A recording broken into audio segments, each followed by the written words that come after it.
الحمد لله رب العالمين نحمده ونستعينه ونستغفره ونؤمن به ونتوكل عليه ونعوذ بالله من شرور أنفسنا ومن سيئات أعمالنا من يهده الله فلا مضل له ومن يضلله فلا هادي له ونشهد أن لا إله إلا الله وحده لا شريك له ونشهد أن سيدنا وسندنا ونبينا ومولانا محمدا عبده ورسوله أرسله الله تعالى بالحق بشيرا ونذيرا وداعيا إلى الله بإذنه وسراجا منيرا أما بعد فأعوذ بالله من الشيطان الرجيم بسم الله الرحمن الرحيم إنا أنزلناه في ليلة القدر وما أدراك ما ليلة القدر ليلة القدر خير من ألف شهر تنزل الملائكة والروح فيها بإذن ربهم من كل أمر سلام هي حتى مطلع الفجر صدق الله العظيم. قال النبي صلى الله عليه وسلم من قام ليلة القدر إيمانا واحتسابا غفر له ما تقدم من ذنبه أو كما قال عليه الصلاة والسلام وسلم تسليما كثيرا كثيرا. اللهم صل على سيدنا نبينا مولانا محمد في أول كلامنا. اللهم صل على سيدنا نبينا مولانا محمد في أوسط كلامنا. اللهم صل على سيدنا نبينا مولانا محمد في آخر كلامنا. اللهم لك الحمد كالذي تقول وخيرا مما نقول. اللهم لك الحمد كما تهلو وصل وسلم على محمد كما تهلو وافعل بنا كما تهلو فإنك أهل التقوى وأهل المغفرة. عزیزان گرامی نوجوانان ملت حضرات محترم بزرگان، سب سے پہلے اللہ تبارک و تعالیٰ کا شکر ادا کریں کہ اللہ تبارک و تعالیٰ نے رمضان مبارک میں جیسا مہینہ عطا فرمایا اور اس کی تراویح شروع سے لے کر آج تک ہم نے ادا کی اور پڑھی اور پڑھائی اور قرآن کریم آج مکمل ہوا ہے. آپ نے سنا ہوگا اور دیکھا ہوگا کہ آخر میں حافظ صاحب من الجنۃ والناس کے بعد پھر سورہ فاتحہ کے بعد سورہ بقرہ بھی پڑھی ہے. شروع کا ایک رکوع پڑھا ہے. اس کا مطلب یہ ہے کہ قرآن کبھی ختم نہیں ہوتا، جیسے ختم ہوتا ہے ویسے شروع بھی ہو جاتا ہے. اس لیے علماء نے لکھا ہے کہ جب تراویح پڑھائی جاتی ہے تو آخر میں من الجنۃ والناس کے بعد ایک رکوع بھی شروع کا پڑھا جائے تاکہ سننے والے یہ سمجھ لیں کہ قرآن ختم نہیں ہوا، قرآن مکمل ہوا ہے. جیسے قرآن مکمل ہوا تو پھر دوبارہ شروع بھی ہو گیا ہے، کیونکہ قرآن ایک ایسی کتاب ہے جو کبھی مکمل اور ختم ہونے والی نہیں ہے. قرآن پاک ایک ایسی کتاب ہے جو اللہ تبارک و تعالیٰ نے اس مہینے میں مبارک مہینے میں نازل فرمایا. آسمانی کتابیں جتنی کتابیں ہیں وہ تمام کتابوں میں سب سے افضل اور مقدس کتاب قرآن مجید ہے. اور اللہ کے نبی آخری رسول علیہ السلام پر اللہ تبارک و تعالیٰ نے اس کتاب کو نازل فرمایا. اللہ تبارک و تعالیٰ نے اللہ کے رسول علیہ السلام سے پہلے جتنے نبی اور رسول بھیجے ہیں ان کی صحیح تعداد اللہ تبارک و تعالیٰ ہی بہتر جانتے ہیں کہ ان کی تعداد کتنی ہے. قرآن کریم کے اندر تمام کے حالات نہیں ہیں اور نہ ہی تمام کے نام ذکر کیے گئے ہیں۔ قرآن پاک میں اللہ فرماتے ہیں کہ وَلَقَدْ أَرْسَلْنَا رُسُلًا مِّن قَبْلِكَ مِنْهُم مَّن قَصَصْنَا عَلَيْكَ وَمِنْهُم مَّن لَّمْ نَقْصُصْ عَلَيْكَ۔ قرآن کریم کے اندر اللہ تبارک و تعالیٰ نے بعض نبیوں کے احکام ذکر فرمائے، بعض نبیوں کے نام ذکر فرمائے اور بعض نبیوں کے نام اللہ نے ذکر نہیں فرمائے۔ لیکن جن نبیوں کے نام اللہ نے ذکر فرمائے ہیں ان پر بھی ایمان لانا ضروری ہے، اور جن کے نام اللہ نے ذکر نہیں فرمائے ان پر بھی ایمان لانا ضروری ہے۔ جیسا کہ اللہ تبارک و تعالیٰ نے سورہ بقرہ کے آخر میں فرماتے ہیں کہ کل آمن باللہ وملائکتہ وکتبہ ورسلہ لا نفرق بین احد من رسلہ۔ جس نبی کا نام ہم کو معلوم ہے اس پر بھی ایمان لے کر آنا، اور جس نبی کا نام ہمیں معلوم نہیں ہے اس پر بھی ایمان لے کر آنا۔ جس نبی کے حالات اللہ نے قرآن پاک کے اندر ذکر فرمائے ان پر بھی ایمان لانا، اور جن نبی کے حالات اللہ نے قرآن میں ذکر نہیں فرمائے ان پر بھی ایمان لے کر آنا۔ جن نبیوں کے حالات اللہ پاک نے حدیثوں میں ذکر فرمائے ہیں ان پر بھی ایمان لے کر آنا، اور جن کے حالات ذکر نہیں فرمائے ان پر بھی ایمان لانا، یہ ایمان والوں کا عقیدہ ہے۔ اہل سنت والجماعت کا، علماء دیوبند کا یہی عقیدہ ہے کہ حضرت آدم، سیدنا آدم علیہ السلام لے کر جناب رسول اللہ صلی اللہ علیہ وسلم تک جتنے نبی اور رسول اللہ نے مبعوث فرمائے ان تمام نبیوں پر ایمان لے کر آنا ضروری ہے۔ اگر کوئی بندہ یہ کہتا ہے کہ میں فلاں پر ایمان لاتا ہوں، فلاں پر ایمان نہیں لاتا، فلاں کو مانتا ہوں، فلاں کو نہیں مانتا، تو پھر اس کا ایمان دوبارہ ایمان لانا پڑتا ہے، کیونکہ وہ کفر کے قریب پہنچ جاتا ہے۔ قرآن ایک اصولی بات بتاتا ہے کہ تمام پر ایمان لے کر آؤ، اگرچہ کہ تمہیں معلوم ہو کہ یہ نبی ہیں، اگرچہ کہ معلوم نہ ہو کہ یہ نبی نہیں ہیں، حالات کا تمہیں علم ہو یا نہ ہو، ناموں کا ذکر ہو یا نہ ہو، لیکن قرآن کہتا ہے کہ اجمالی طور پر تمام پر ایمان لے کر آنا ضروری ہے۔ اللہ تبارک و تعالیٰ کا ایک قانون، ایک دستور تھا کہ اللہ تبارک و تعالیٰ نے حضرات انبیاء علیہ السلام کو دنیا کے اندر مبعوث فرماتے تو ساتھ میں ایک نبی کو ایک معجزہ بھی عطا فرماتے، تاکہ یہ معجزہ لے کر جا کر جو ہے اپنے قوم کو سمجھائیں، اپنی امت کو سمجھائیں۔ حضرت موسیٰ علیہ السلام کا بڑا عجیب اور مشہور معجزہ ہے کہ حضرت موسیٰ علیہ السلام کو اللہ نے عصا عطا فرمایا، اس عصا کو حضرت موسیٰ زمین پر مارتے تو وہ زمین جو ہے اسدہ بن جاتا ہے، اسی عصا کو جو ہے اگر سمندر پر مارے تو پھر 12 راستے بن گئے۔ حضرت عیسیٰ علیہ السلام کا اس سے بھی بڑا معجزہ کہ حضرت عیسیٰ علیہ السلام پرندوں سے جب مٹی سے پرندے بناتے پھر اسے فَأَنفُخُ فِيهِ فَيَكُونُ طَيْرًا بِإِذْنِ اللَّهِ، اپنی طرف سے پھونک مارتے وہ اللہ کے حکم سے پرندہ بن کر اڑ جاتا۔ یہ حضرت عیسیٰ علیہ السلام کا معجزہ تھا۔ حضرت عیسیٰ علیہ السلام کا ایک معجزہ یہ بھی تھا کہ حضرت عیسیٰ علیہ السلام وَنَبِّئُكُم بِمَا تَأْكُلُونَ وَمَا تَدْخِرُونَ فِي بُيُوتِكُمْ، اگر ان کے سامنے کوئی جاتا تو کیا کھا کر آیا ہے اور گھر میں کیا رکھ کر آیا ہے وہ بھی بتا دیتا۔ یہ حضرت عیسیٰ کا معجزہ تھا۔ حضرت صالح علیہ السلام یہ قوم والوں کو جب آپ نے دعوت دی تو صالح علیہ السلام کے قوم والوں نے کہا کہ اگر آپ واقعی نبی اور رسول ہیں، سامنے پہاڑ ہے، اس پہاڑ سے 10 ماہ کی حاملہ اونٹنی نکال کر دکھاؤ، ہم سمجھ لیں کہ آپ واقعی نبی ہیں۔ تو قوم والوں سے حضرت صالح علیہ السلام نے کہا کہ کیا تم اس کے بعد ایمان لے کر آؤ گے؟ قوم والوں نے کہا کہ ہاں ہم ایمان لے کر آئیں گے۔ حضرت صالح علیہ السلام نے جو اشارہ کیا، ابھی دعا کر کر ہاتھ نہیں چھوڑتے، یہ پہاڑ بیچ میں سے پھڑتا ہے۔ پھر حضرت صالح علیہ السلام نے جیسا مطالبہ کیا تھا 10 ماہ کی حاملہ اونٹنی وہاں سے نکلتی ہے، اس لیے اسے ناقۃ اللہ کہا جاتا ہے، یعنی اللہ کی اونٹنی۔ یہ حضرت صالح علیہ السلام کا معجزہ تھا۔ حضرت سلیمان علیہ السلام، اللہ نے ہوا کو آپ کے تابع کر دیا تھا، ہوا کو حکم دیتے کہ مجھے یہاں سے لے کر وہاں تک پہنچا دے، منٹوں میں ہوا آپ کو یہاں سے لے کر وہاں تک پہنچا دے۔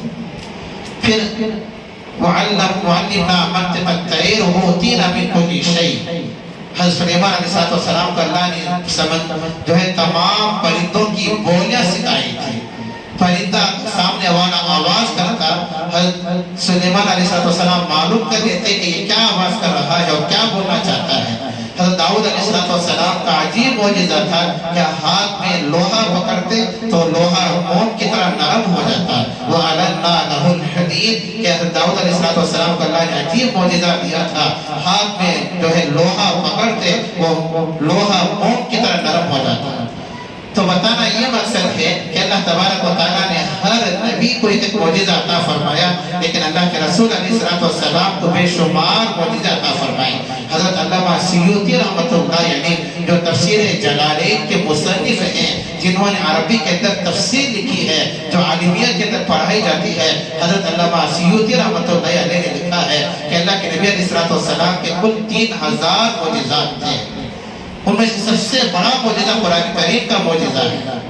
آپ نے دیکھا ہوگا کہ قرآن کریم کی ایک ایک آیت معجزہ ہے۔ قرآن کریم جیسا حضرت جبرائیل علیہ السلام نے اللہ کے نبی پر نازل فرمایا، ایسے ہی آج تک موجود ہے اور قیامت تک ویسے ہی موجود رہے گا۔ نہ رائی کے دانے کے برابر اس میں کمی آ سکتی ہے، نہ رائی کے دانے کے برابر نہ تو زیادتی ہو سکتی ہے۔ حضرت جبرائیل علیہ السلام کے زمانے قرآن پاک کے 30 پارے تھے، آج بھی 30 پارے ہیں اور قیامت تک بھی 30 پارے رہیں گے۔ حضرت جبرائیل علیہ السلام کے زمانے میں قرآن پاک کے اندر 540 رکوع تھے اور آج بھی پورے قرآن کے اندر 540 رکوع ہیں اور قیامت تک پورے قرآن میں 540 رکوع رہیں گے۔ حضرت جبرائیل علیہ السلام کے زمانے میں جیسے اللہ کی طرف سے آپ یہ حکم لے کر آئے، قرآن پاک لے کر آئے کہ پورے قرآن کے اندر 114 سورتیں ہیں، آج بھی قرآن پاک کے اندر 114 سورتیں ہیں اور قیامت تک 114 سورتیں ہی رہیں گے۔ حضرت جبرائیل علیہ السلام کے زمانے میں پورے قرآن کے اندر 14 سجدے تھے، آج بھی قرآن مجید کے اندر 14 سجدے ہیں اور قیامت تک 14 ہی سجدے رہیں گے۔ حضرت جبرائیل علیہ السلام کے زمانے میں 6666 آیتیں تھیں، آج بھی پورے قرآن مجید کے اندر 6666 آیتیں ہیں اور قیامت تک یہی آیتیں موجود رہیں گے۔ نہ تو کچھ زیادہ ہوں گے نہ تو کچھ کم ہوں گے۔ یہ اللہ کے نبی کا سب سے بڑا معجزہ ہے، سب سے بڑا معجزہ قرآن مجید ہے۔ اللہ کے نبی علیہ السلام اس قرآن پاک کو لے کر عرب دنیا میں آپ نے پیش کیا، ایسا ماحول بنا ہوتا عرب کا اور عرب لوگ اپنے آپ کو عجمی کہتے تھے۔ عجمی کا مطلب ہم مادر ذات عربی ہیں، اپنی زبان پر بڑا ناز تھا، بڑا فخر تھا اپنی زبان پر۔ وہ کہتے تھے کہ نحن عربی وانتم العجماء، ہم عربی زبان جاننے والے ہیں، تم سب عجمی لوگ ہو، یعنی گونگے ہو، ہم سے زیادہ کوئی پڑھا لکھا نہیں ہے، ہم سے زیادہ قرآن کے بعد ہم سے زیادہ کوئی جاننے والا نہیں ہے۔ بڑا ناز تھا ان لوگوں کو اپنی زبان پر، لیکن اللہ کے نبی علیہ السلام جب قرآن پاک ان کے سامنے پیش کیے، انہوں نے سوچا کہ ایسا کلام ہم نے نہ تو پہلے سنا ہے نہ تو اب سن رہے ہیں، یہ کیسے ہیں کہ اب محمد آ کر قرآن کی آیتیں ہمیں سامنے پیش کر رہے ہیں۔ ایسا لگتا ہے کہ محمد اپنی طرف سے من گھڑت باتیں بیان کر رہے ہیں۔ اب یقولون افترا، اے محمد آپ اپنی طرف سے کہہ رہے ہیں، باتیں بنا کر کہہ رہے ہیں، من گھڑت باتیں بیان کر رہے ہیں۔ یہ عرب لوگوں کا کہنا تھا، مکے کے بڑے بڑے لوگوں کا کہنا تھا، وہ لوگ جن کو اپنی عربی زبان پر بڑا ناز تھا، اپنی عربی زبان پر بڑا فخر تھا۔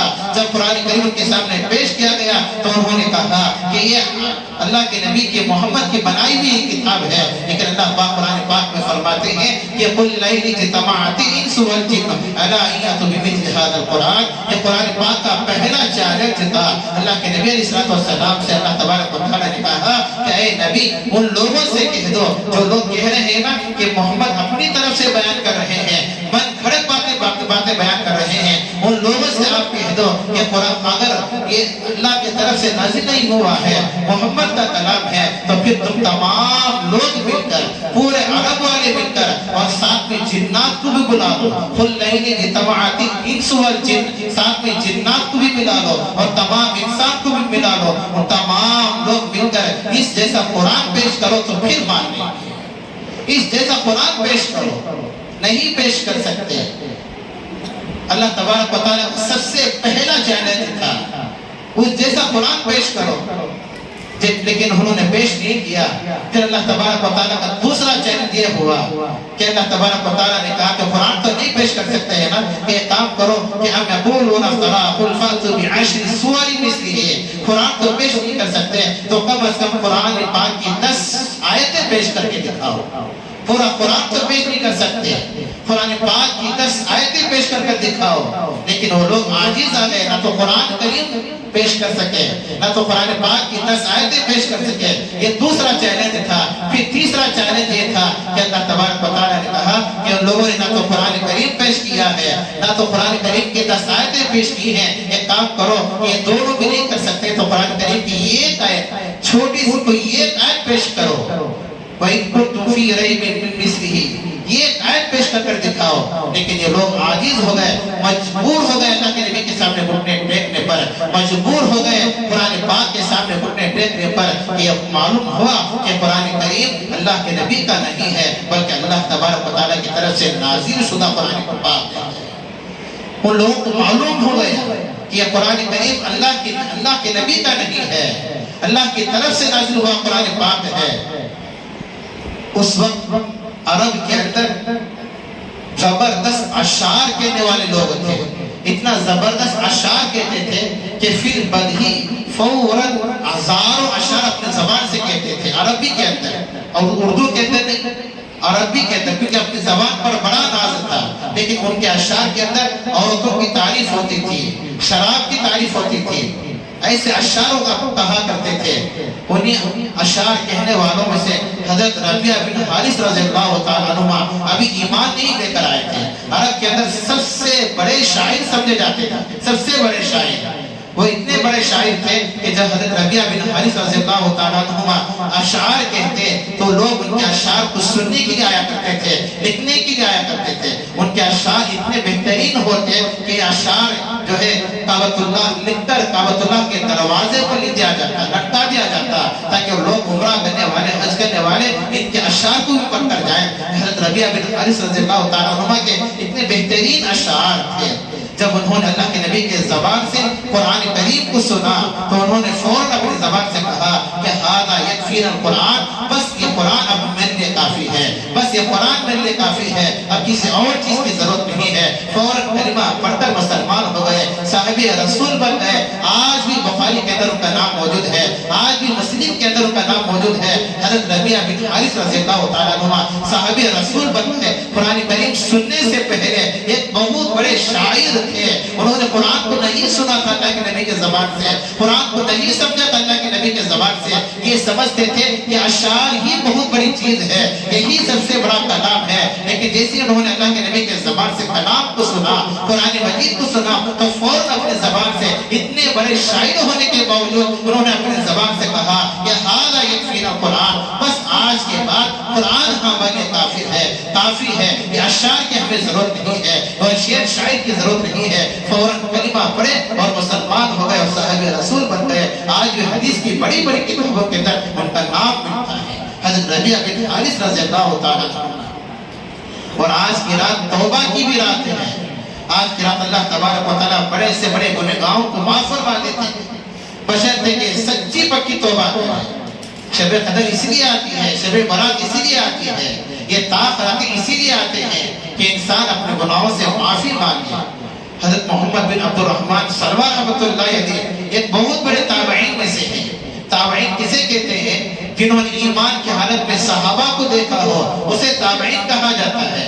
صحابی کسے کہتے ہیں؟ جنہوں نے ایمان کی حالت میں اللہ کے نبی کو دیکھا ہو اسے صحابی کہا جاتا ہے. تابعین میں اور صحابی میں فرق ہے. تو حضرت محمد بن عبد الرحمن سلمہ رحمۃ اللہ علیہ تابعین میں سے بڑے اللہ والے ہیں. وہ کہتے ہیں کہ حضرات صحابہ کی مجلس مدینے میں بیٹھی ہوئی تھی, وہ آئے اللہ کے نبی علیہ السلام کے ایک حدیث انہوں نے سنائی اور کہا کہ میں نے اللہ کے رسول علیہ السلام سے سنا تھا کہ اللہ کے نبی علیہ السلام فرمایا کرتے تھے کہ جو بندہ مرنے سے ایک دن پہلے توبہ کرتا ہے اللہ تبارک و تعالیٰ پورے گناہ معاف فرما دیتے ہیں. پوری زندگی نماز نہیں پڑھا, پوری زندگی روزہ نہیں رکھا, پوری زندگی حج نہیں کیا, مسلمان تھا, ایمان والا تھا, لیکن پوری زندگی جو ہے غیروں کے طریقوں پر گزار دیا, گناہوں کے اندر گزار دیا. اب آخر میں اسے احساس ہوتا ہے کہ اللہ میں یہ کام نہیں کرنا تھا میں نے کر دیا۔ حضرت محمد بن عبد الرحمن سلمہ رحمۃ اللہ علیہ کہتے ہیں کہ اگر مرنے سے ایک دن پہلے اگر کوئی بندہ توبہ کرتا ہے اللہ گناہ معاف فرما دیتے ہیں۔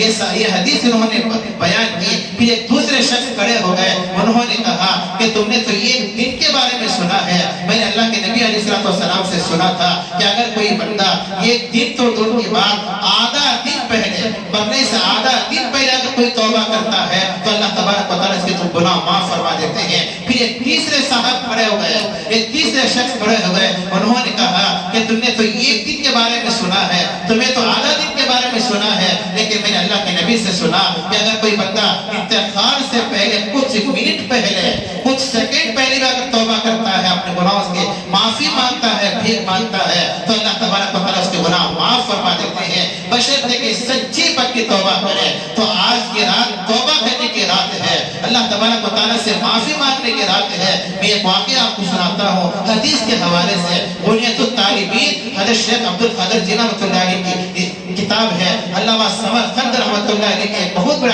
عالم دین تھے سمرقند کے، ان کی کتاب ہے بنیۃ الطالبین، عربی کے اندر ہے، اس کا ترجمہ بھی علماء نے کر دیا ہے۔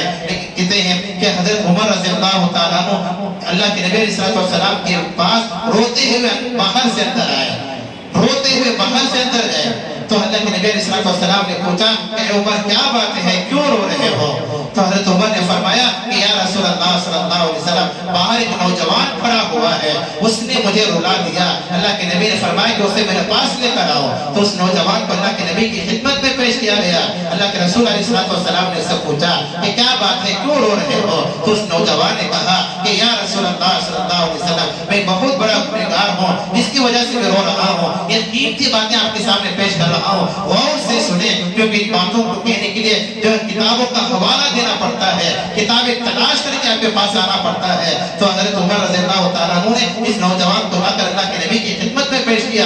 اللہ کے نبی نے پوچھا کہ کیوں روتے ہو؟ اس نے کہا کہ یا رسول اللہ میں بہت بڑا گنہگار ہوں اس لیے میں رو رہا ہوں۔ اللہ کے نبی علیہ السلام نے ارشاد فرمایا کیا تم نے اللہ کے ساتھ کسی کو شریک کیا ہے؟ اللہ کے ساتھ کسی کو شریک کیا ہے؟ اس نے کہا کہ نہیں میں نے اللہ کے ساتھ کسی کو شریک نہیں کیا۔ پھر اللہ کے نبی نے پوچھا کیا کسی کو ناحق قتل کیا ہے؟ اس نوجوان نے کہا کہ نہیں میں کسی کو ناحق قتل بھی نہیں کیا۔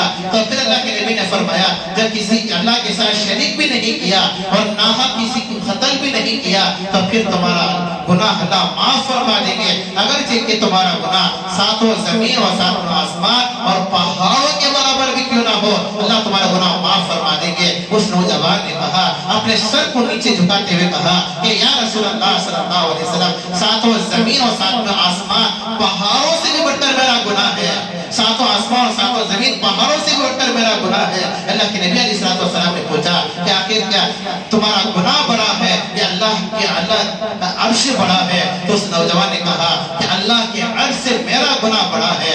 پھر اللہ کے نبی نے پوچھا کہ تمہارا گناہ بڑا ہے یا اللہ کی کرسی بڑی ہے؟ اس نوجوان نے کہا کہ اللہ کی کرسی سے بڑی میرا گناہ ہے۔ پھر اللہ کے نبی نے پوچھا کہ اللہ کی رحمت بڑی ہے یا پھر تمہارا گناہ بڑا ہے؟ اس نے کہا کہ اللہ کی رحمت بڑی ہے کہ اللہ اگر معاف فرمانے پر آ جائے تو وہ جس سے گنہگار کو معاف فرما سکتے ہیں، اس لیے اللہ کی رحمت بڑی ہے، میرے گناہ سے زیادہ اللہ کی رحمت ہے، اللہ فضل فرما دے تو اللہ معاف فرما سکتے ہیں۔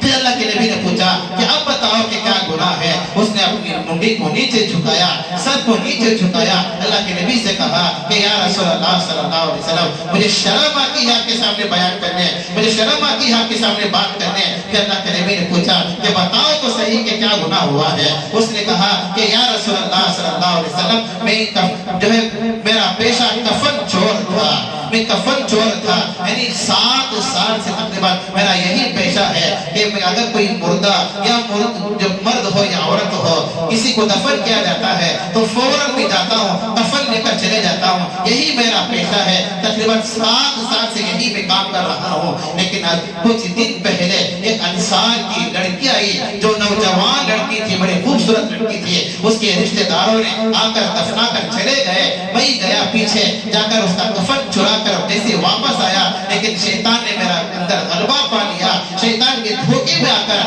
میں پھر واپس قبر کے اندر گیا، جا کر اس لڑکی کے ساتھ میں نے زنا کر دیا، تازی خبر تھی، اس لڑکی کے ساتھ میں نے زنا کیا. انصار کی لڑکی تھی, مدینے والوں کی لڑکی تھی, بڑی خوبصورت لڑکی تھی. میں نے زنا کر لیا. زنا کر کے میں جیسے باہر نکلا تو وہ لڑکی کھڑی ہو گئی. اللہ تبارک و تعالیٰ نے اسے قوت گویا عطا فرمائی, بولنے کی طاقت عطا فرمائی. وہ لڑکی کھڑی ہو گئی اور کھڑی ہو کر کہنے لگی کہ اے نوجوان, تجھے شرم نہیں آتی ہے کیا؟ تجھے شرم نہیں آتی ہے؟ اس بھرے مجمع میں تو مجھے ننگا کر کے جا رہا ہے. اس بھرے مجمع میں جنابت کے حالت میں غسل کی حالت میں چھوڑ کر جا رہا ہے. کیا تجھے ڈر نہیں ہے اللہ کے عرش کے سامنے کھڑے ہونے کا؟ کیا تجھے ڈر نہیں ہے قیامت کے دن جب اللہ فیصلہ فرمائیں گے تو پھر میرا بھی فیصلہ ہوگا, پھر تیرا بھی فیصلہ ہوگا. اس وقت تجھے سمجھ میں آ جائے گا. اس وقت میں اللہ سے عرض کروں گی کہ اللہ میں حق, میرا جو حق ہے وہ مجھے حق دلانا. اللہ سے بھی گریبان پکڑ کر اللہ سے کہوں گے. تو اللہ کے نبی علیہ السلام کے سامنے اس نوجوان نے جب اپنا واقعہ بیان فرمایا تو اللہ کے نبی حدیث پاک کے اندر آتا ہے کہ اللہ کے نبی بیٹھے ہوئے تھے, اٹھ کر کھڑے ہو گئے اور اٹھ کر کھڑے ہو کر اللہ کے نبی نے اپنے دستے مبارک سے ہتھیلی سے اس نوجوان کو اتنا زور سے مارا کہ جس کی کوئی انتہا نہیں تھی. پھر اللہ کے نبی نے فرمایا کہ اب میرے یہاں سے دور چلے جا کہ تجھے جہنم کا عذاب ہی تیرے بہتر ہے, جہنم کا عذاب ہی تیرے بہتر ہے, تو یہاں سے چلا جا. تو وہ نوجوان جو اللہ کے نبی کے مجلس سے روتا ہوا چلا گیا. روایت کے اندر آتا ہے اللہ کے نبی کے مجلس سے تو چلا گیا, حضرات صحابہ کے مجلس سے تو وہ چلا گیا, لیکن 40 رات تک رو رو کر جنگل میں جا کر اللہ سے معافی مانگتا رہا, اللہ کو مناتا رہا. روایت کے اندر آتا ہے کہ نہ تو 40 دن اس نے کچھ کھایا نہ تو پیا, بس اللہ سے معافی مانگتا رہا. 40ویں دن اس نے کہا کہ یا اللہ, اگر تو نے میری توبہ قبول فرما لی ہے, اگر تو نے مجھے معاف فرما دیا ہے, اس کی اطلاع محمد کو کر دینا, اللہ کے نبی کو اس کی اطلاع کر دینا تاکہ اللہ کے نبی بھی مجھے معاف فرما دے. 40 دن ہو گئے. حضرت جبرائیل علیہ السلام اللہ کے نبی کے پاس آتے ہیں, سلام عرض کرتے ہیں اور کہتے ہیں کہ یا رسول اللہ صلی اللہ علیہ وسلم, اللہ تبارک و تعالیٰ آپ سے 3 سوال کرتے ہیں. حضرت جبرائیل نے پہلا سوال یہ کیا, اللہ کی طرف سے سوال لے کر آئے تھے, اللہ یہ پوچھتے ہیں کہ پوری دنیا کو آپ نے پیدا کیا یا اللہ نے پیدا کیا؟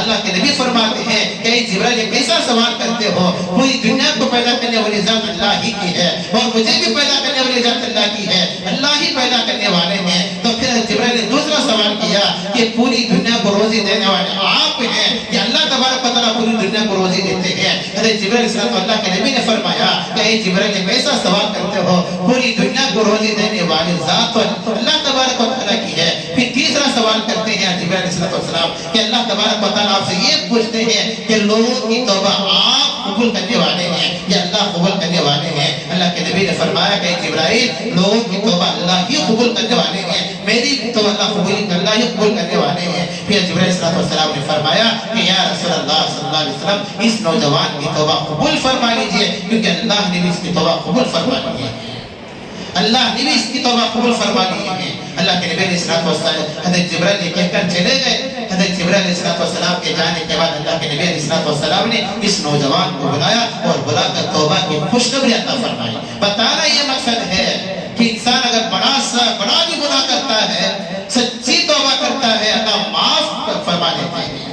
اگر اللہ سے معافی نہ مانگے تو پھر اور کس سے معافی مانگے؟ اگر اللہ سے نہ مانگیں گے تو پھر اور کس سے معافی مانگیں گے؟ کون ہے جو دنیا کے اندر جو معاف کرنے والا ہے؟ حضرت حسن رضی اللہ تعالیٰ عنہ کی روایت ہے کہ اللہ کے نبی علیہ السلام کے زمانے میں ایک عورت تھی جو زنا کار تھی. شادی شدہ ہو کر اگر کوئی عورت زنا کرتی ہے تو اسے سنسار کیا جاتا ہے. اسلامی حکم ہے. اگر کوئی غیر شادی شدہ مرد یا عورت زنا کرتے ہیں تو 100 کوڑے لگایا جاتا ہے. الزانیۃ والزانی فجلدوا کل واحد منہما 100 جلدہ. 100 کوڑے لگائے جاتے ہیں. 100 کوڑے لگانے کے بعد زندہ رہے یا مر جائے اس کی مقدر ہے. لیکن شریعت کہتی ہے کہ اگر کوئی شادی شدہ ہو کر زنا کرتا ہے, غیر شادی شدہ ہو کر زنا کرتا ہے تو 100 کوڑے لگاؤ پھر چھوڑ دو. لیکن شادی شدہ ہو کر زنا کرتا ہے نا, شادی ہو گئی ہے, شادی ہو کر زنا کرتا ہے, اس بات کو آپ یاد رکھا. کتنی عورتیں ایسے ہیں, کتنی عورتیں ایسے معاشرے کے اندر جو شوہر کے رہتے ہوئے دوسروں سے ناجائز تعلقات کرتے ہیں. کتنے مرد مانے ایسے ہیں کہ بیوی کے رہتے ہوئے غیر عورتوں سے تعلقات قائم کرتے ہیں. اگر اسلامی حکومت ہوتی تو پھر آپ کے سامنے مسئلہ آ جاتا, آپ کے سامنے مسئلہ آ جاتا. کرتا. اللہ کا شکر ادا کرو کہ ہندوستان کے اندر اسلام حکومت نہیں ہے. اگر دوسرے ملک کے اندر یہ ہوتا تو پھر شادی شدہ ہو کر کوئی زنا کرتا تو پھر کیا سزا ہوتی؟ تو روایت کے اندر آتا ہے کہ زمین میں اتنا گاڑ دیا جائے، یہاں تک گاڑ دیا جائے، پھر اسے سنسار کرے، اتنا مارے کہ مر جائے، جب تک وہ نہ مرے نہ چھوڑے. یہ اسلامی شریعت کا حکم ہے. اگر کوئی شادی شدہ ہو کر زنا کرتا ہے، آج کتنی عورتیں ہیں نا جو شادی ہو کر غیر مردوں سے تعلقات قائم کرتے ہیں. کتنے مرد مانے ایسے ہیں جو شادی ہو کر غیر عورتوں کے ساتھ تعلقات قائم کرتے ہیں. بات کرنا بھی حرام ہے، بات کرنا بھی حرام ہے. دیکھنا تو دور کی بات ہے، اس کا ہاتھ پکڑنا تو دور کی بات ہے، غیر عورت کے ساتھ بستر پر رات گزارنا تو دور کی بات ہے، اس کے ساتھ تنہائی میں گزرنا تو دور کی بات ہے. حرام ہے، سخت حرام ہے.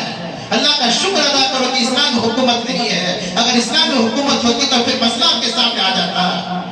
اللہ کے نبی کے زمانے میں عورت نے شادی شدہ ہو کر زنا کیا، اللہ کے نبی نے فرمایا کہ سنسار کرو. اب یہاں تک گاڑ دیا گیا، اسے پتھر سے سنسار کیا گیا، مار دیا گیا، پھر وہ مر گئی عورت. روایت کے اندر آتا ہے کہ اللہ کے رسول علیہ السلام نے اس کی نماز جنازہ پڑھائی. صحابہ نے پوچھا کہ یا رسول اللہ صلی اللہ علیہ وسلم، آپ نے تو حکم دیا ہے کہ اسے سنسار کیا جائے، لیکن آپ ہی اس کی نماز جنازہ پڑھا رہے ہیں، عجیب بات ہے. تو پھر اللہ کے نبی نے فرمایا کہ جب اس عورت کو مارا جا رہا تھا تو عورت اتنی ایسی سچی توبہ کی، اتنی سچی پکی توبہ کر رہی تھی کہ اگر وہ عورت اس جیسا 70 مرتبہ بھی گناہ کرتی تو اللہ تعالیٰ اس کو بھی معاف فرما دیتا ہے. اگر وہ عورت 70 مرتبہ بھی جیسا گناہ کرتی تو اللہ اسے بھی معاف فرما دیتے ہیں. اس لیے مجھے جبرائیل نے حکم دیا کہ یا رسول اس کی نماز جنازہ آپ پڑھائیں، اس کی نماز جنازہ آپ پڑھائیں. تو توبہ ہے، معافی کا دن ہے، معافی مانگنے کا وقت ہے. حدیث پاک کے اندر آتا ہے کہ دنیا کے اندر کتنا بھی بڑا گنہگار کیوں نہ ہو اللہ معاف فرماتے ہیں. لیکن 3 لوگ ایسے ہیں نا، یہ طے کو رکھ لا، ان تینوں کو اللہ کبھی معاف نہیں کرتے، تینوں کو کبھی معاف نہیں کرتے. یہ پہلا جو ابلیس ہے، ابلیس کا گناہ اللہ کبھی، ابلیس کے توبہ اللہ کبھی قبول نہیں فرماتے. شیطان، ابلیس جو کفر کا سر چشمہ ہے، ابلیس جس کا نام ہے، ابلیس کی توبہ اللہ کبھی بھی قبول نہیں فرماتے. قیامت تک اسے مہلت ہے. ان علیہ لعنتی الی یوم الدین. قیامت تک تجھے مہلت ہے. جا اللہ ڈھیل دیے ہیں ابلیس کو، وہ لوگوں کو بہکا رہا ہے. ابلیس کی توبہ اللہ کبھی قبول نہیں فرماتا. حدیث پاک کے اندر آتا ہے نا کہ اللہ کے رسول نے فرمایا کہ حشر کے میدان میں اللہ تبارک و تعالیٰ اتنا رحم فرمائیں گے لوگوں پر، اتنا رحم فرمائیں گے کہ ابلیس بھی تمنا کرے گا کہ کاش مجھ پر بھی اللہ رحم فرماتے، کاش مجھ پر بھی اللہ رحم فرماتے. لیکن حدیث پاک کے اندر آتا ہے، انس بن مالک رضی اللہ تعالیٰ عنہ کہتے ہیں کہ اللہ تبارک و تعالیٰ ابلیس کی توبہ کبھی قبول نہیں فرماتا. اور دوسرے نمبر پر خابیل جو حضرت آدم علیہ السلام کا بیٹا تھا، جس نے حابیل کو ناحق قتل کیا، کیونکہ ناحق قتل کرنے کا سلسلہ اسی سے شروع ہوا. حدیث پاک کے اندر آتا ہے کہ اللہ کے نبی نے فرمایا قیامت تک جو بھی بندہ کسی کو ناحق قتل کرتا ہے اس کا عذاب، اس کا گناہ حابیل کو بھی پہنچتا ہے، کیونکہ اسی نے یہ عمل شروع کیا تھا، اسی کی ایجاد کی ہوئی ہے. یہ طریقہ اسی کا ایجاد کیا ہوا ہے. اسی نے دنیا کے اندر سب سے پہلے ناحق قتل کیا قابل اپنے بھائی حابیل کو. طویل واقعہ ہے آدم علیہ السلام کا. تو اللہ کے نبی نے فرمایا کہ قابل کی توبہ اللہ کبھی قبول نہیں فرماتا. اور تیسرے نمبر پر اللہ کے نبی نے فرمایا جس نے کسی نبی کو قتل کیا ہے، اپنی زندگی میں کسی بھی، اپنی زندگی میں کبھی بھی نبی کو قتل کیا ہے، اس کی بھی اللہ تبارک و تعالیٰ توبہ قبول نہیں فرماتے. یہ 3 لوگ ہیں، ان کے اللہ تبارک و تعالیٰ ہر شخص کی توبہ قبول فرماتے ہیں. آپ کو معلوم ہونا چاہیے کہ حضرت حمزہ رضی اللہ عنہ کو غزوہ احد میں اتنا مارا گیا کہ مسلح کر دیا گیا. مسلح کر دیا گیا، مسلح کا مطلب یہ ہے کہ ہاتھ پیر ناک کاٹ دیے گئے، مسلح کر دیا گیا. حضرت حمزہ رضی اللہ عنہ، اللہ کے نبی علیہ السلام کو اطلاع ملی. اللہ کے نبی نے پوچھا کہ کس نے کیا ہے، غزوہ احد کے اندر کس نے کیا ہے؟ صحابہ نے بتایا کہ وحشی رضی اللہ عنہ، بعد میں ایمان قبول کیے، وحشی نے کیا ہے.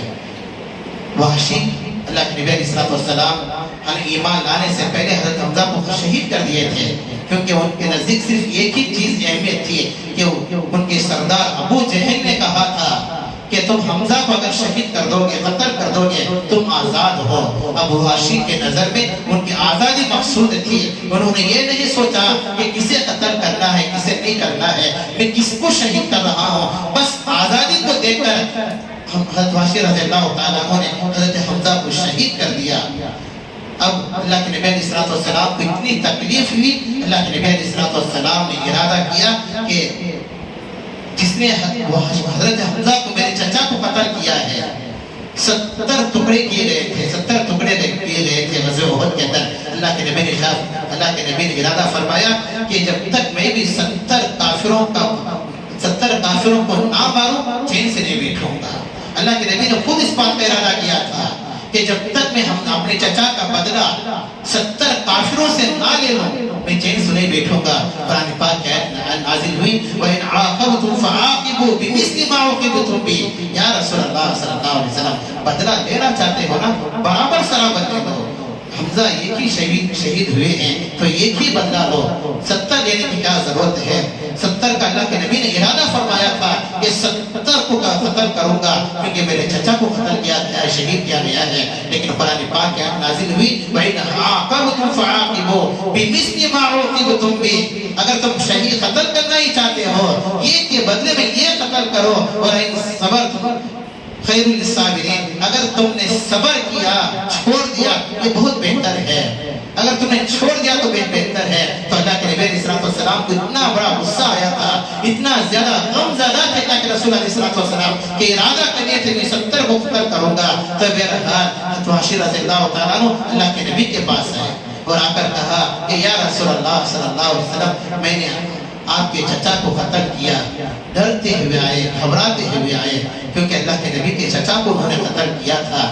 اب ڈر اس بات کا تھا کہ وحشی میرے ساتھ اللہ کے نبی کیا معاملہ کریں گے، لیکن انہوں نے ارادہ کر لیا تھا کہ میں جا کر کلمہ پڑھنا ہے، بعد میں جو ہو دیکھا جائے گا۔ اللہ کے رسول علیہ السلام کے پاس آئے، آ کر انہوں نے کہا کہ یا رسول اللہ صلی اللہ علیہ وسلم میں کلمہ پڑھنا چاہتا ہوں کہ اللہ میرے گناہ معاف فرما دیں گے۔ قرآن پاک کی آیت نازل ہوئی قُلْ يَا عِبَادِيَ الَّذِينَ أَسْرَفُوا عَلَىٰ أَنفُسِهِمْ لَا تَقْنَطُوا مِنْ رَحْمَتِ اللَّهِ۔ جن لوگوں نے اپنے اوپر ظلم کیا ہے، جنہوں نے اپنے اوپر ناحق ظلم کیا ہے، اللہ تبارک و تعالیٰ اسے معاف فرما دیتے ہیں۔ لَا تَقْنَطُوا مِنْ رَحْمَتِ اللَّهِ، اللہ کی رحمت سے نا امید مت ہو جاؤ، مایوس مت ہو جاؤ۔ ان اللہ یغفر الذنوب جميعا، اللہ تبارک و تعالیٰ تمام گناہ معاف کر دیتے ہیں، تمام گناہ معاف کر دیتے ہیں۔ جب یہ آیت اللہ کے نبی نے حضرت وحشی کے سامنے بیان کی تو حضرت وحشی رضی اللہ تعالیٰ خوش ہو گئے اور کہا کہ یا رسول اللہ میں ایمان قبول کرنا چاہتا ہوں، کلمہ تو پڑھ لیے، مسلمان تو ہو گئے۔ لیکن اللہ کے نبی نے وحشی سے فرمایا کہ وحشی تم صحابی تو بن گئے ہو، کلمہ تو پڑھ لیے ہو، مسلمان تو ہو گئے ہو، لیکن یہ بات یاد رکھو جب تک میں زندہ رہوں تو میرے سامنے بتانا، کیونکہ اگر میں تمہیں دیکھوں تو میں اپنی چچا کی لاش مجھے یاد آتی ہے، کیونکہ اگر میں تمہیں دیکھوں تو میں اپنے چچا کی لاش مجھے یاد آتی ہے۔ میں بدلہ نہیں لیتا، بدلہ لینے کا ارادہ تو میں نے کیا تھا، لیکن قرآن پاک کی آیت نازل ہو گئی، میں بدلہ تو نہیں لیتا، لیکن تم کلمہ پڑھ کر مسلمان ہو گئے، صحابی رسول بن گئے، لیکن میرے سامنے بتانا۔ تو پھر اللہ کے نبی علیہ السلام کے اندر آتا ہے کہ اللہ کے نبی کے کہنے پر حضرت وحشی رضی اللہ تعالیٰ عنہ سامنے نہیں آتے، اگر اللہ کے نبی کوئی نصیحت فرماتے تو پیچھے آ کر بیٹھ جاتے ہیں، پیچھے اپنا چہرہ نہیں دکھاتے تھے۔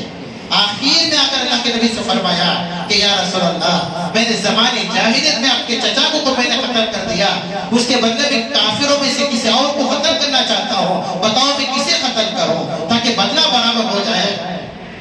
تو اللہ کے نبی نے فرمایا کہ مسیلمہ کذاب جس نے نبوت کا جھوٹا دعویٰ کیا تھا، اللہ کے نبی کے زمانے میں جھوٹا دعویٰ کیا تھا، مسیلمہ کذاب، اللہ کے نبی نے فرمایا کہ جاؤ اسے قتل کرو۔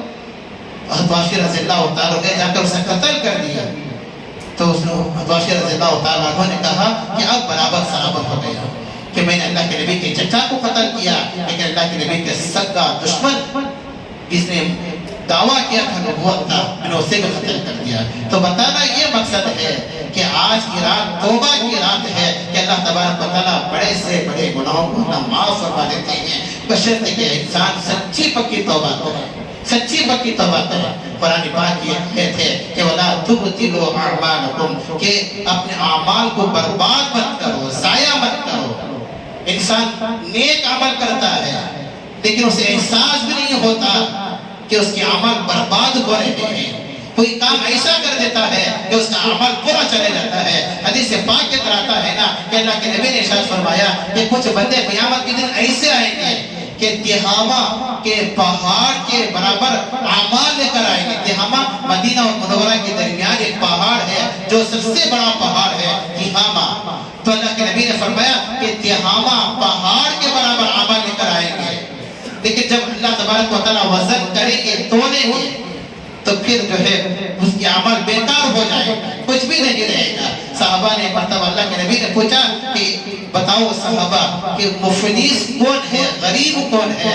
صحابہ نے فرمایا کہ یا رسول اللہ، غریب وہ ہے جس کے پاس نہ تو کھانے پینے کے لیے کچھ ہے، رہنے سہنے کے لیے کچھ ہے، وہ غریب آدمی ہے۔ اللہ کے نبی نے فرمایا کہ وہ غریب نہیں ہے، وہ غریب نہیں ہے جس کے پاس کھانے پینے کے لیے کچھ نہیں ہے، وہ غریب نہیں ہے۔ پھر صحابہ نے پوچھا کہ یا رسول اللہ، آپ ہی بتا دیجیے کہ غریب کون ہے؟ تو اللہ کے نبی نے فرمایا کہ حدیث پاک کے الفاظ ہیں کہ اللہ کے نبی نے فرمایا کہ قیامت کے دن کچھ لوگ آئیں گے جن کے پاس جو روزہ بھی ہوگا، زکات بھی ہوگا، حج بھی ہوگا، عمرہ بھی ہوگا، اچھے اچھے نیک کام ہوں گے، بڑے بڑے اعمال کیے ہوں گے، لیکن جب اللہ کے دربار میں آئیں گے تو پھر جتنے اس نے نیک کام کیے تھے اتنے گناہ بھی کیے تھے، کسی کو ستایا بھی ہوگا، کسی کو ظلم کیا ہوگا، کسی کو گالی بھی دیا ہوگا، کسی کا ناحق پیسہ بھی مارا ہوگا، کسی کا ناحق پیسہ چھینا بھی ہوگا۔ اللہ تبارک و تعالیٰ وہ تمام نیک عمل لے کر اس کو دے دیں گے، پھر یہ اکیلا مفلس ہو کر رہ جائے گا، تنہا مفلس ہو کر رہ جائے گا۔ اسے اللہ کے نبی نے فرمایا کہ یہ غریب ہے، یہ مفلس ہے، مالی اعتبار سے مفلس نہیں، جس کے پاس کھانا ہو یا نہ ہو مفلس۔ اللہ کے نبی نے فرمایا کہ اعمال تو لے کر آئے گا لیکن خالی ہاتھ میزان عمل میں تولا جائے گا، کچھ بھی باقی نہیں رہے گا۔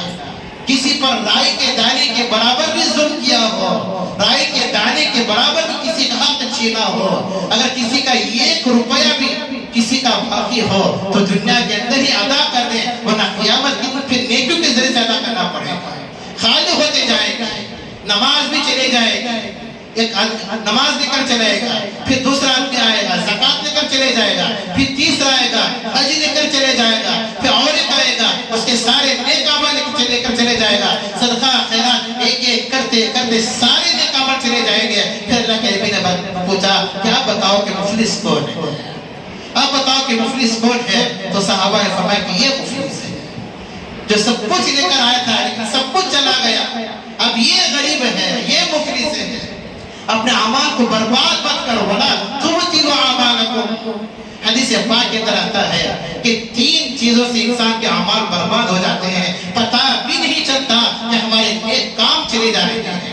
اللہ کے نبی نے فرمایا، قرآن پاک کے اندر اللہ فرماتے ہیں کہ سب سے پہلی چیز شرک ہے، شرک ہے۔ اللہ کے ساتھ اگر کوئی بندہ شرک کرتا ہے نا، نماز بھی پڑھ رہا ہے، زکات بھی دے رہا ہے، حج بھی کر رہا ہے، قربانی بھی دے رہا ہے، نیک کام کر رہا ہے، اچھے اچھے خیر کے کام بھی کر رہا ہے، دین کا کام بھی کر رہا ہے، لیکن شرک بھی کر رہا ہے، اللہ کے ساتھ شرک بھی کر رہا ہے، تو یہ سارے اعمال باطل ہو جائیں گے صرف شرک کی وجہ سے۔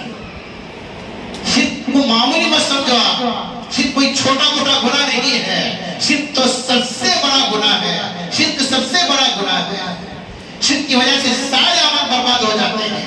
اللہ کے نبی کے زمانے میں جن کو قرآن پاک مشرک کہا گیا کہ انما المشرکون نجس، کہ جن کو قرآن پاک مشرک کہا گیا کہ مشرک ناپاک ہیں، مشرک ناپاک ہیں۔ اللہ کے نبی کے زمانے میں مشرک نماز بھی پڑھتے تھے لیکن مسلمان تھے۔ اللہ کے نبی کے زمانے میں مشرک قرآن پاک کی تلاوت بھی کیا کرتے تھے لیکن پھر بھی اللہ تبارک و تعالیٰ سے ناراض تھے۔ اللہ کے نبی کے زمانے میں مشرک قربانی بھی کیا کرتے تھے، حج بھی کیا کرتے تھے، نیک کام بھی کیا موسم پر حاجیوں کو پانی بھی پلاتے تھے، لیکن پھر بھی قرآن کہتا ہے کہ یہ مشرک ہیں۔ قرآن پھر بھی کہتا ہے کہ یہ مشرک ہیں، اللہ کے ساتھ دوسروں کو شریک کیا کرتے تھے۔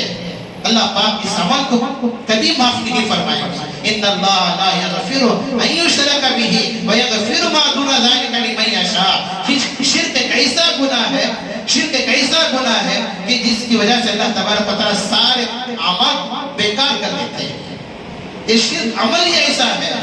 آج کتنے لوگ ایسے ہیں جو اللہ کا در چھوڑ کر باباؤں کے درگاہوں پر جاتے ہیں نا، درگاہوں پر جا کر بھیک مانگتے ہیں، اسی کو تو شرک کہا جاتا ہے۔ میں آپ کے سامنے وضاحت کے ساتھ کہتا ہوں، اسے معمولی مت سمجھو۔ آپ کسی پیر کے پاس جا کر سر کو جھکانا یہی تو شرک ہے۔ کسی بڑے اللہ والے کے پاس جا کر اپنی سر اپنی پیشانی کو جھکانا یہی تو شرک ہے۔ کبھی توکل بستان درگاہ کے پاس جا کر نظر و نیاز بندی کرنا یہی تو شرک ہے۔ کبھی اماں جان بابا جان کے درگاہ پر جا کر منتیں مانگنا یہی تو شرک ہے۔ لیکن لوگ سمجھتے نہیں شرک کیا ہے۔ آپ لاکھ بھی عبادتیں کریں، لاکھ بھی حج کریں، لاکھ بھی روزہ رکھیں، قربانی پر قربانی دیتے رہیں، آپ دعوت کا کام جتنا چاہے کریں، اچھا سے اچھا کام کریں، لیکن شرک آپ کے عمل کے ساتھ ہے، شرک آپ کے کام کے ساتھ جڑا ہوا ہے، تو پھر پورا عمل بیکار ہو جاتا ہے۔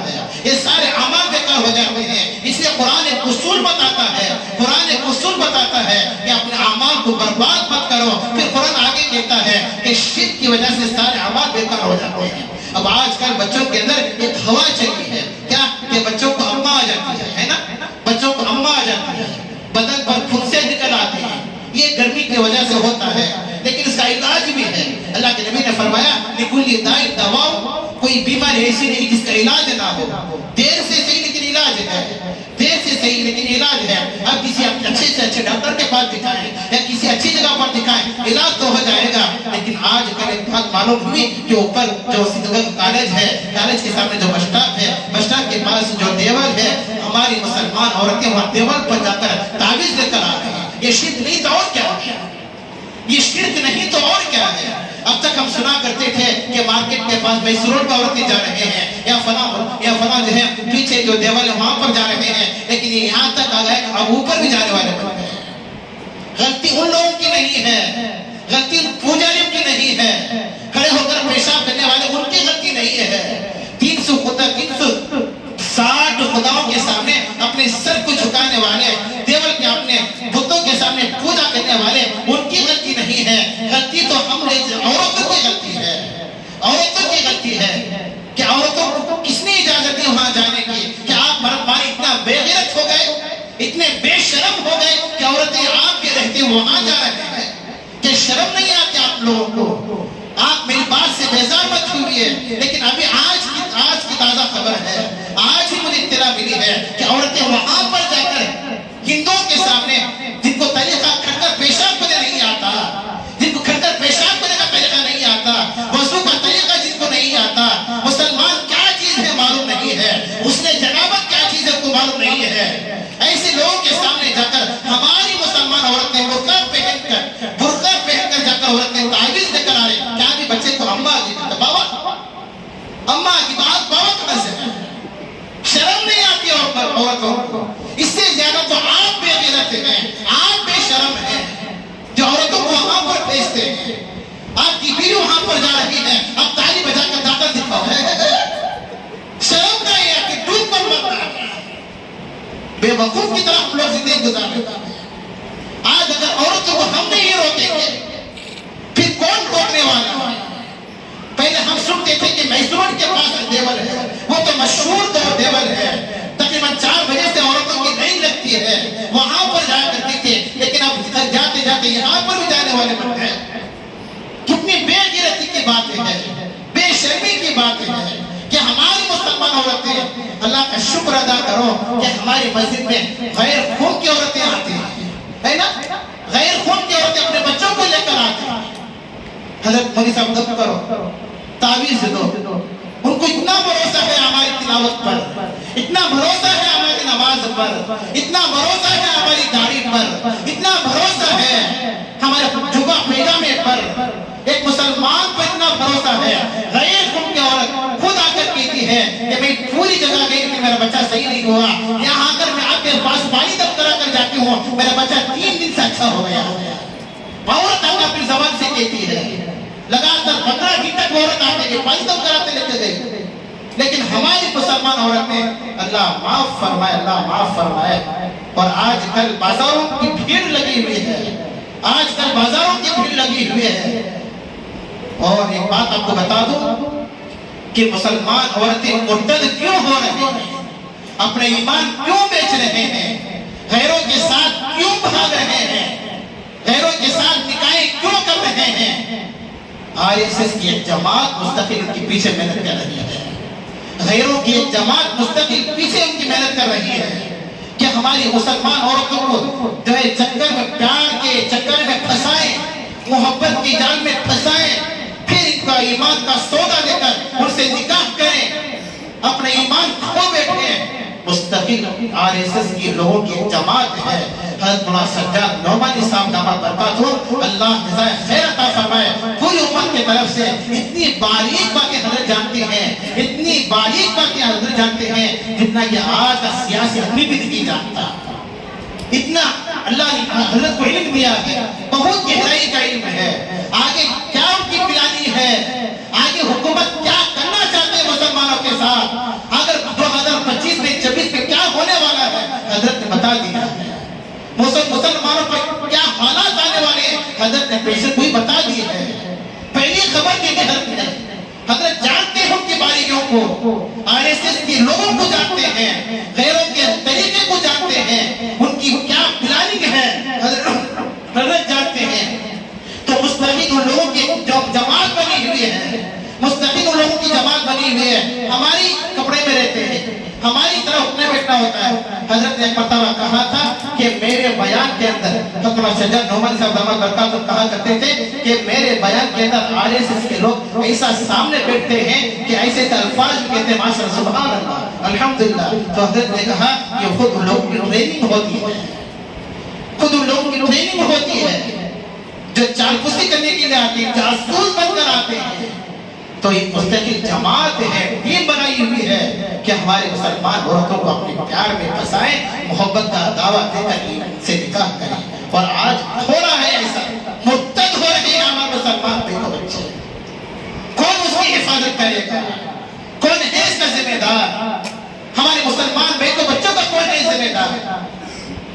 اسی لیے حدیث پاک کے اندر آتا ہے نا کہ اللہ کے نبی نے فرمایا کہ بچہ بالغ ہو جائے یا بچی بالغ ہو جائے فوراً نکاح کر دو, فوراً نکاح کر دو. اگر تھوڑا چھوڑیں گے, نہیں ابھی بچی پڑھ رہی ہے, ابھی کالج پڑھ رہی ہے, ابھی فرسٹ پی یو سی, ابھی سیکنڈ پی یو سی, ابھی ڈگری, ابھی یہ بنانا, ابھی وہ بنانا, آپ یہ بنانے وہ بنانے کے چکر میں وہ ماں بھی بن جاتی ہے.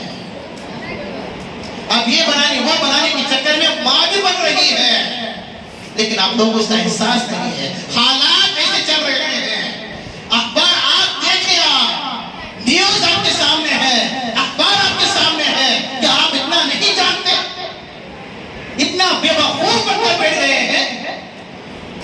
یہاں کے ہماری بیٹوں بچے کا حال دیکھو, دوسرے محلہ قدروں کے بعد, دوسرے محلے قدروں کے بعد ہماری کالج جو سامنے ہے, کتنے بیٹوں بچے کتنے مرد بچوں کے ساتھ پھرتے رہتے ہیں.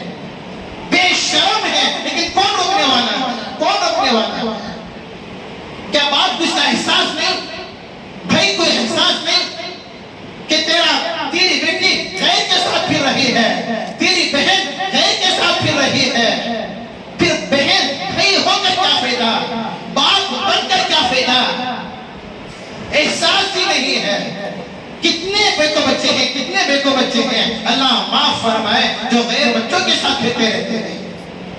حرام ہے, سخت حرام ہے.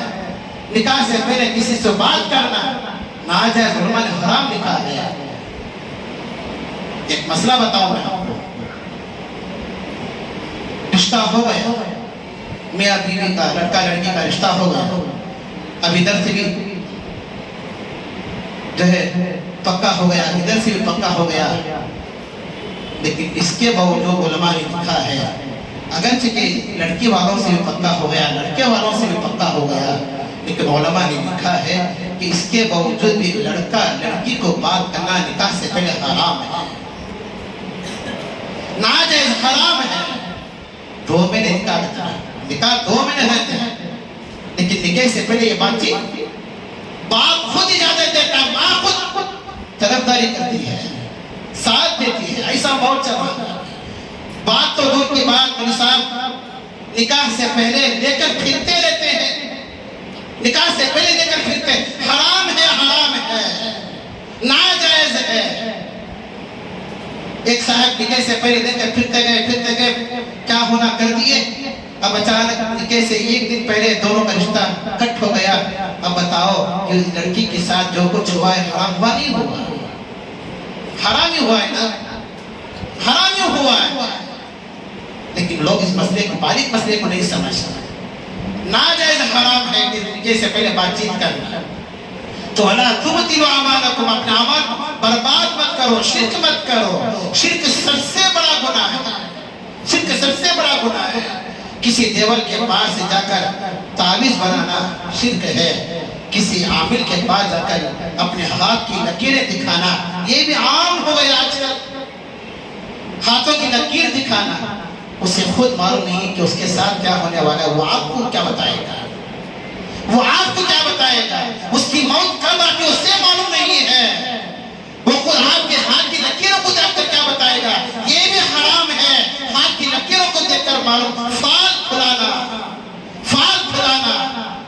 کچھ لوگ ایسے بھی ہیں قرآن سے فال کھولتے، کیا قرآن سے فال سمجھ نہیں کہ قرآن سے کیا فال کھولتے۔ ہم نے 8 سال 10 سال 15 20 سال مدرسے میں پڑھا، ہم نے استاد یہ نہیں بتایا کہ قرآن سے فال، ان کی عورت ہے کہ قرآن سے فال کھولتے، کیا فال کھولتے قرآن سے؟ نہیں، ناجائز ہے، چاہے قرآن سے کھولو یا حدیث سے کھولو، ناجائز ہے۔ اللہ کے نبی نے ارشاد فرمایا کہ جو بندہ کسی کے نجومی کے پاس جا کر ہاتھ کی لکیریں معلوم کرتا ہے، 40 دن تک اس کی عبادت قبول نہیں ہوتی، 40 دن تک اس کی نماز قبول نہیں ہوتی۔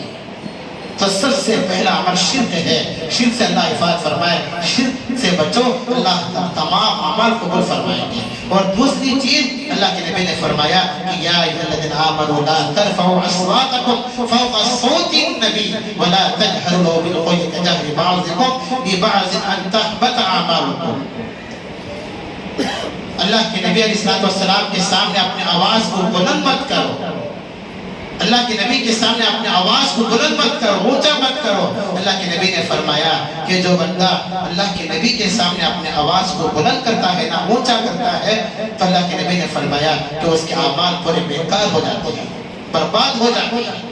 یہ دوسری چیز ہے، اللہ کے نبی کی شان میں گستاخی کرنے والے کے اعمال ضائع ہو جاتے ہیں۔ ایک صحابی تھے ثابت بن قیس رضی اللہ تعالیٰ عنہ، جب آیت نازل ہوئی کچھ دنوں تک اللہ کے نبی کے پاس نہیں آئے۔ اللہ کے نبی نے ان سے کہہ کر بھیجا کہ جاؤ ثابت کیوں نہیں آئے، تاکہ دیکھو، بلا کر لے کر آئے۔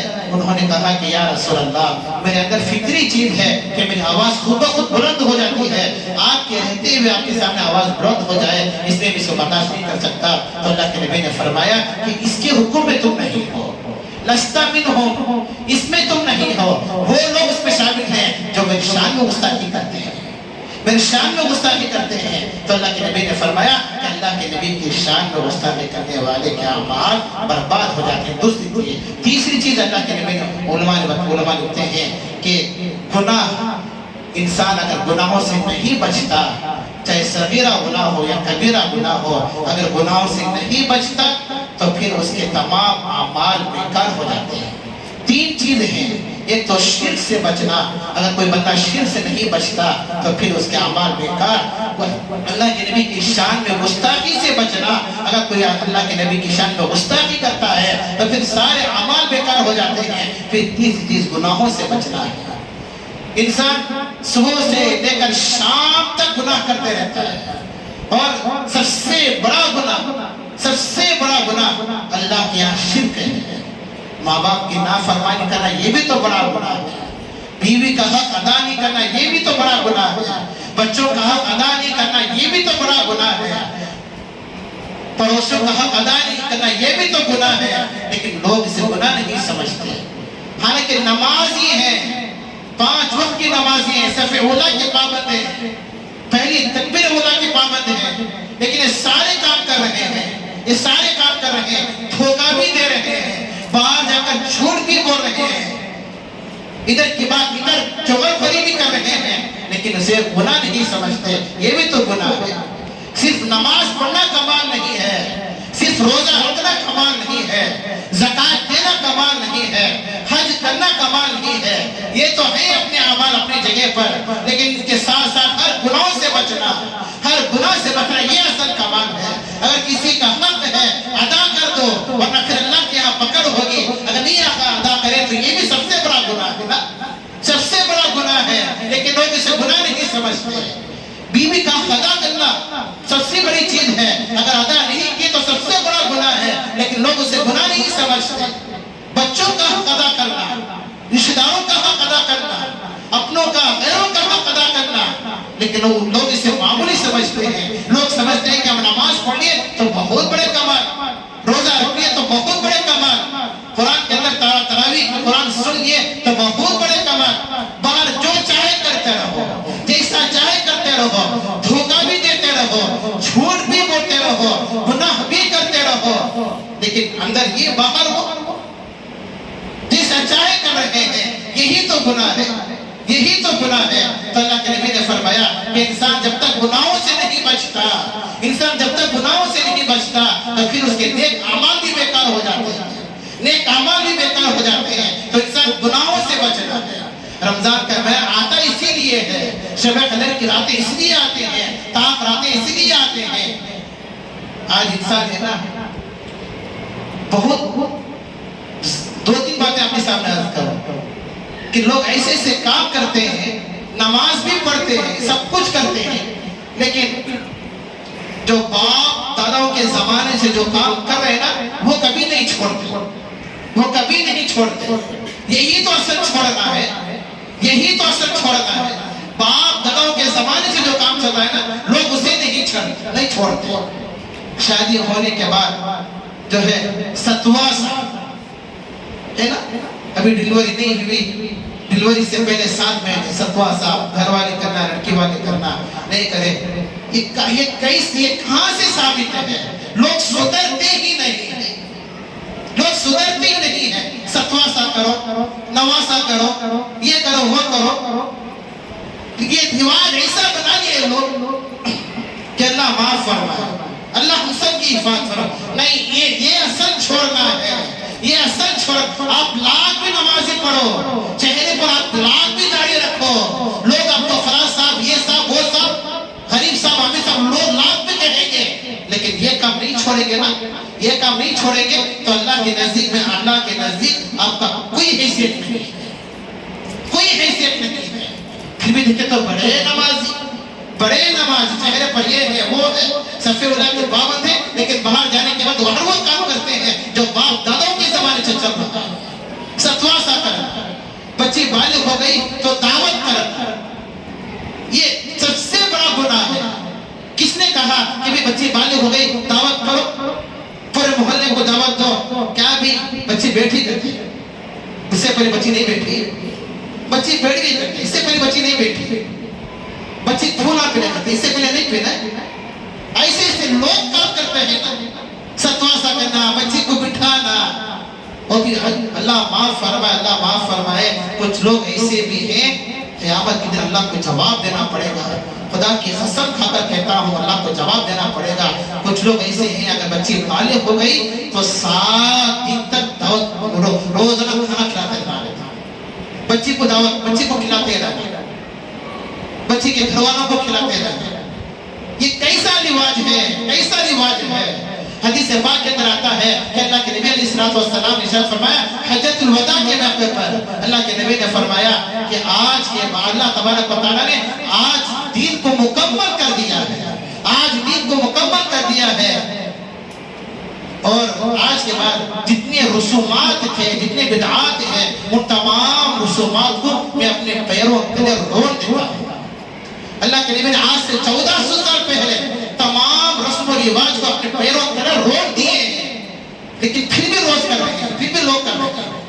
ستواں سا ہے، یہ ہے وہ ہے، شادی ہوگا تو رسم کی رواج ہے، ہلدی کا رواج ہے، ان سب رواجوں کا اللہ کا واسطہ ہے، ان سب رواجوں کو ختم کرو۔ بالغ بچی ہو گئی، اگر صحیح معنی میں شریف گھرانہ وہ ہے، شریف گھرانہ وہ ہے، اگر بچی بالغ ہو گئی تو باپ کو بھی پتہ نہ چلے کہ میری بیٹی بالغ ہو گئی ہے، صرف باپ کو پتہ چلے۔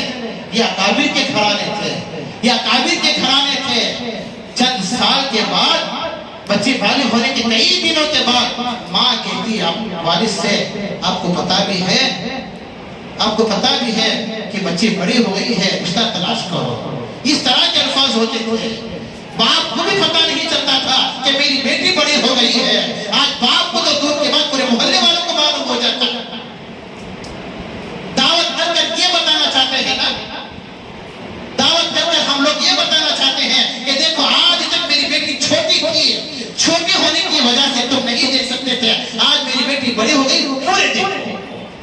یہی بتانا چاہتے ہیں نا، اس کا مطلب یہی ہونا، آج تک میری بیٹی چھوٹی تھی، تم نہیں دیکھ سکتے تھے، آپ بڑی ہو گئی ہے، پورے محلے دیکھو، پورے نوجوان دیکھو میری بیٹی۔ یہی آمد پیش کر رہے ہیں آپ۔ ان رواجوں کو ختم کرو، اللہ کا واسطہ ہے۔ نہ تو ستواسی کا رواج ہے، نہ تو بالغت کا رواج ہے، نہ تو پھر مرنے کے بعد اگر ماں کا انتقال ہو رہا دودھ بخشنا، یہ کہاں سے رواج؟ دودھ بخشنے کا بھی رواج نہیں ہے۔ کئی محلے کے اندر بھی سننے میں آیا کہ کتنے لوگ ایسے ہیں جو دودھ بخشاتے۔ کیا دودھ بخشاتے؟ نہیں، میں آپ سے سوال کروں، کیا دودھ بخشاتے آپ؟ آپ کی ماں آپ کو پیدا کرنے سے پہلے 9 ماہ جو پیٹ کے اندر رکھی ہے نا، 9 ماہ 10 ماہ جو پیٹ کے اندر رکھی ہے، 9 محنت و دور کے بعد، 10 محنت و دور کے بعد، اس 9 مہینے کے اندر جو ایک مرتبہ جو آپ کے اندر پیٹ کے وقت پلٹ کے جو درد ہوا نا، وہ درد کے وقت جو ماں آہ نکالتی ہے، اس کا بھی حق ادا نہیں کرے گا، اس کا بھی حق ادا نہیں کرے گا۔ باہر نکال کر پرورش کرنا، پالنا، بڑے کرنا، پڑھنا، پڑھانا، وہ بعد کی چیز ہے، وہ بعد کی چیز ہے۔ ولادت سے پہلے، پیدائش سے پہلے جو آپ پلٹتے ہیں اندر، جو درد ہوتا ہے نا، اس درد میں جو ماں آہ نکالتی ہے، اس کا بھی حق ادا نہیں کیا۔ دودھ بخشنا، دودھ بخشنا، کیا دودھ بخشنے سے سیدھا جنتی؟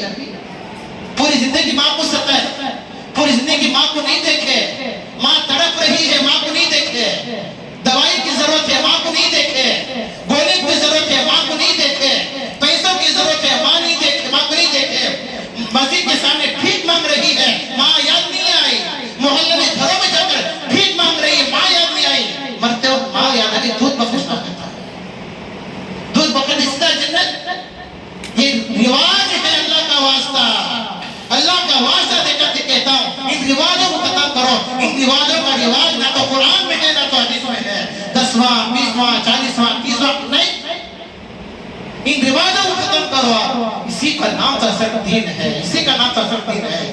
یہاں نماز بھی پڑھ، زکات بھی دے، حج بھی کر دے، روزہ بھی رکھے، کیا کرنا ہے اندر بھی کر دے، لیکن باہر جو کام کرے وہ بھی کر دے، تو پھر کیا فائدہ ہے؟ پھر کیا فائدہ ہے؟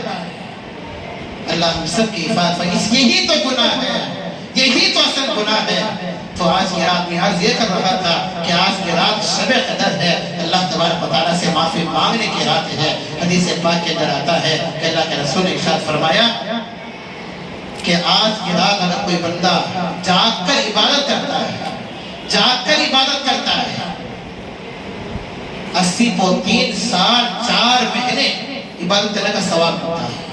اِنَّا أَنزَلْنَاهُ فِي لَيْلَةِ الْقَدْرِ وَمَا أَدْرَاكَ مَا لَيْلَةُ الْقَدْرِ لَيْلَةُ الْقَدْرِ خَيْرٌ مِنْ أَلْفِ شَهْرٍ۔ 1000 مہینوں سے بہتر ہے یہ رات۔ علماء نے لکھا ہے کہ 1000 مہینوں کا مطلب ہے کہ 80 کو 3 سال 4 مہینے آج کی رات عبادت کرنے کا ثواب ملتا ہے۔ جا کر عبادت کریں گے نا، سو جائیں اوپر جا کر، حضرت صاحب اٹھا دیں بھی جو سحری کو نہیں، آج کی رات عبادت کرو۔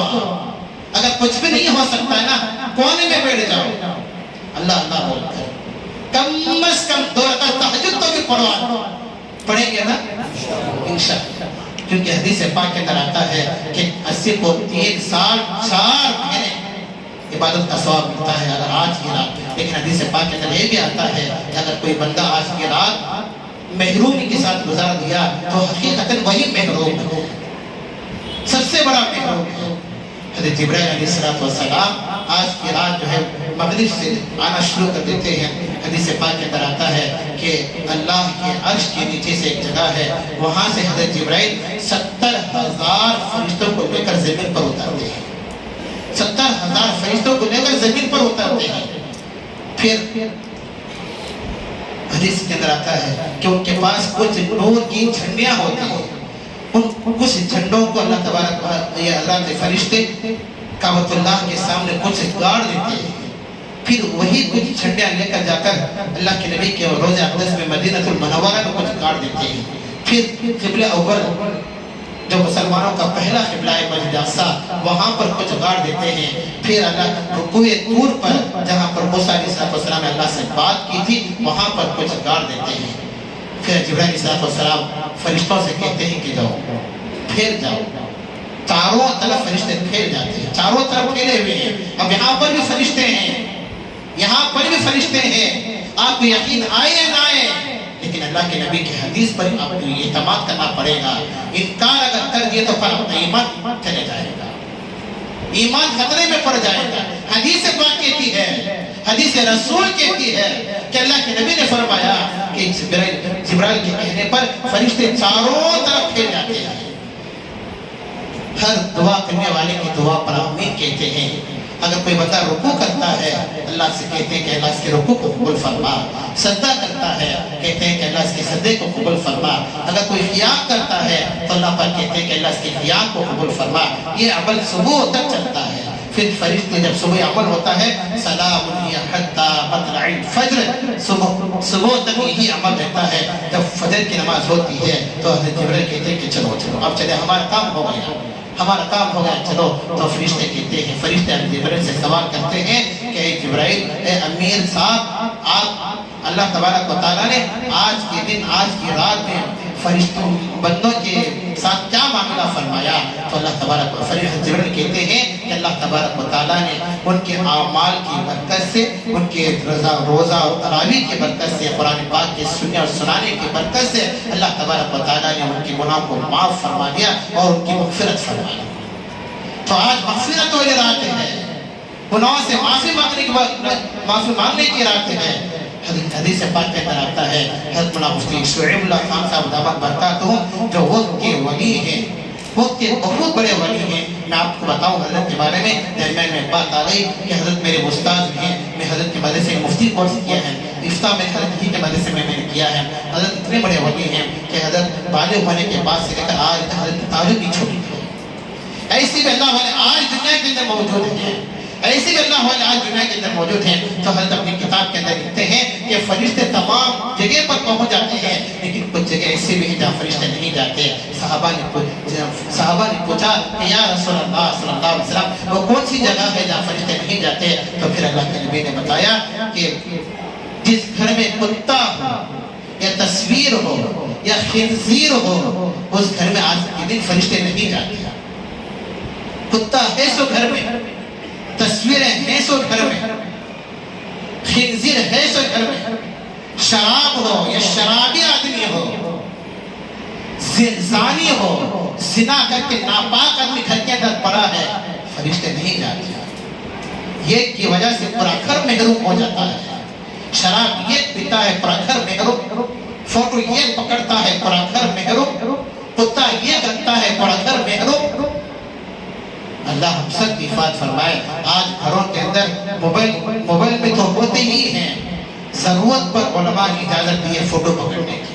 میں آپ کو بتاؤں مسئلہ، حضرت مولانا مفتی تقی عثمانی صاحب جو پڑوس ملک کے پاکستان ملک کے بہت بڑے عالم دین ہیں، حضرت نے لکھا ہے کہ ضرورت پر فوٹو کی اجازت ہے، لیکن اس کے علاوہ غیر ضرورت پر فوٹو پکڑنے کی ہر کی اجازت نہیں ہے. یادگار طور پر لوگ فوٹو رکھتے ہیں. کیا یادگار؟ شادی ہو کر کئی سال ہو گئے پھر بھی یادگار، نانا بن گئے فوٹو ہے. یادگار طور پر لوگ فوٹو رکھتے ہیں نہیں. ہاں موبائل کے اندر ضرورت پر رکھتی ہے یا